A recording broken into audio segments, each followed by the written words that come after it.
ever wanted a little more Mad Max in your world of tanks? Of course you do. Everyone wants more Mad Max, especially his own movie. I'm just kidding, that movie was awesome. Anyway, this is Crossout. And before you go screaming about it, yeah, it's a lot like World of Tanks. But there are a few differences here that makes this one unique, so stay with me for a second. Now, Crossout is actually from the developer that brought us War Thunder, which people really seem to like, but I've never played, so I'm gonna judge Crossout on its own merits. Let's quickly cover the things you already know, and then we'll get into the differences. You have a garage, which also kind of acts as the game's lobby, and where you can also upgrade your car. You'll then hop into PvP matches, which involve either killing all of your enemies, capturing their base, or capturing a neutral point, kind of like King of the Hill. You'll drive with WASD, shoot your weapons with your mouse, and that's about it. Now drive around and cause some mayhem. Yeah! Okay, now for the things you might not know. First off, games of Crossout are super freaking fast. Where other games of this genre tend to last an eternity, matches in Crossout are usually done within minutes. It's okay, it happens to lots of games. Secondly, Crossout has PvE.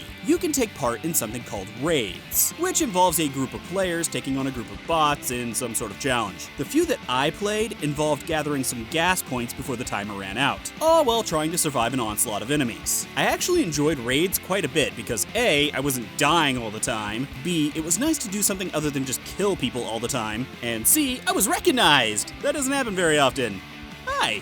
Thanks for the ego boost. To do raids, you will have to spend some gasoline, which you gain by playing PvP matches with a gasoline barrel attached to your car. Also, raids are actually where you gather some of the more rare materials, which is another part where Crossout really differentiates itself. You can build your own death machine from scratch. Yes, this is a pretty dang cool feature. As rewards for completing PvP matches in certain raids, you will gather parts. You then use these parts to put together a car. There are some guidelines, you can't just drive anything. You'll need a chassis and at least some kind of frame and some wheels, and you'll likely want some weapons, otherwise you're going to be basically useless. Although I suppose you could just ram things, but I think cannons are far more effective. As you play games and gather parts, you will also level up. Originally, you'll belong to the Engineer faction. However, once you get to level 10, you can then join a different faction, all of which give you different parts to customize your car. Crafting in Crossout takes items and scrap metal, which you gain by completing matches, doing quests, and disassembling items. I think all of this really has potential. The only issue that I ran into is that it seems to take forever to get anything. The best way to level up and thereby get new stuff is to win matches. But no matter what car I build, I always end up dead. 4 machine guns? Dead. Autocannon? Dead.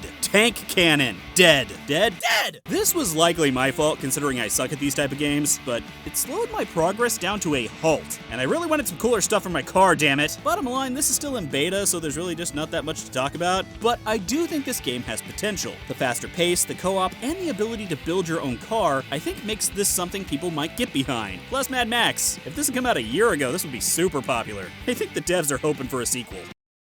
And that was World of War Mad Max. If you're new here, make sure to hit that subscribe button for future videos. I've also put another video for you to watch right up here. If you want, you can follow me on Twitter for some random thoughts. And if you really want to help out the channel, you can donate to me on Patreon like these other amazing people. We're all going to start a band that has instruments that shoot flames out of them. It'll be great when we burn down every venue we play.